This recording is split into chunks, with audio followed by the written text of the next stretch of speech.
Este es para fideuá a 3 personas, 100 gramos de fideo del número 4 por cada persona, serán 300.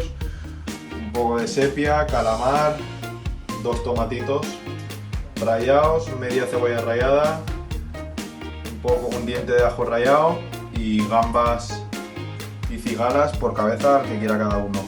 El caldo de pescado también importante, poner el doble de cantidad que de fideo, y luego el pimentón dulce y el azafrán. Lo freímos un poco ahí y cuando ya esté más o menos lo retiramos y empezaremos ya con la elaboración de la fideuá. Ahora echaremos la cebolla cortadita para que se sofría también. Lo primero la cebolla. Se sofríe la cebolla aquí poquito a poco lo primero. Y ahora le echaremos la sepia y el calamar todo aquí. Después de la cebolla y el ajo, le echamos todo para sofreír. Y ya después le echaremos el tomate. El calamar. Una vez sofritos un poco la sepia y el calamar, echa el tomate para sofreírlo y lo juntamos todo para echarlo todo junto. Después del tomate le he echado también un poco de pimentón dulce, pero muy poco, y lo he movido muy rápido.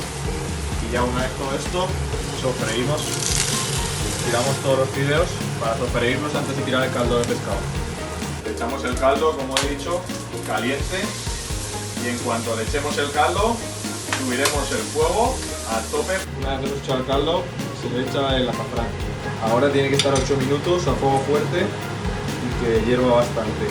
Ya le he echado la sal y ahora por un lado, así, probaremos un poco cómo está para rectificar en caso de que le falte.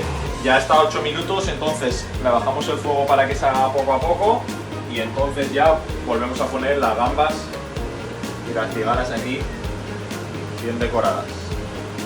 Y ahora ya le hemos bajado el fuego, le hemos puesto todo. Y ahí poco a poco que se vaya haciendo hasta que vemos que se va chupando el caldo y ya queda muy poquito. Ya hemos apagado el fuego y ahora 5 minutitos a reposar antes de servir.